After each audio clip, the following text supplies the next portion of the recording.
Ārā valda sals vai arī līst lietus, patiesi ziemīgas aktivitātes ik viens var izbaudīt Vidzemes Olimpiskā centra ledushalē.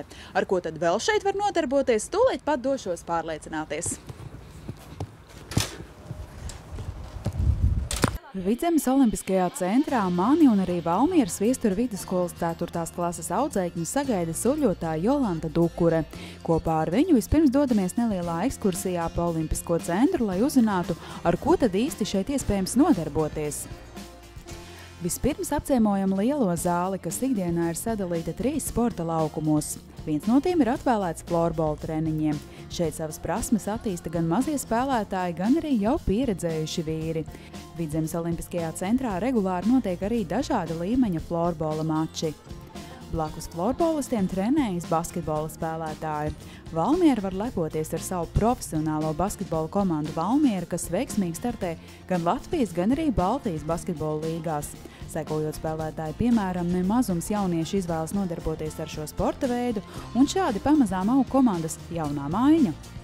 Viens no populārākajiem sporta veidiem Valmierā aizvien ir futbols. Blakus Olimpiskajam centram atrodas arī futbola laukums ar mākslīgās zāles segumu un tribīnēm, taču kamēr ārā valda sals un ir uzsnidzis sniegs, futbola treniņi notiek vienā no universālās zāles laukumiem.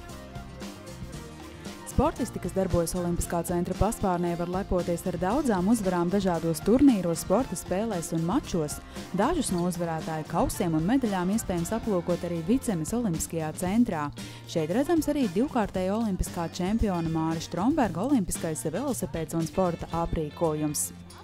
Olimpiskajā centrā glabājas arī viena no Londonas Olimpisko spēļu lāpām, kuru olimpiskās stafetes ietvaros nesa Valmieras bērnu SOS ciemata iemītniece Linda Kļaviņa. Pirms iemēģinam Olimpiskā centra ledus halles ledu, vēl dodamies uzzināt, kā notiek ledus sagatavošana un kā darbojas ledus mašīna.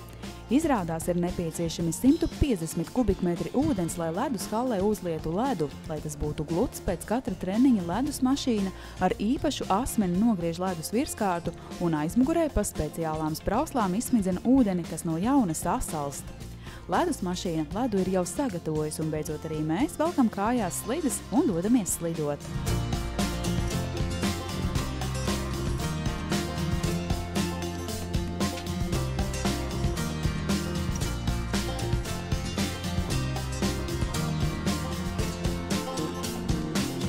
Ledushalē regulāri notiek publiskās slidošanas nodarbības. Bērniem šeit tiek rīkotas slidot apmācības nodarbības, kā arī dažādas slidošanas sacensības. Ledushalē Vidzemes Olimpiskajā centrā neklusē nedz vasarā, nedz arī ziemā.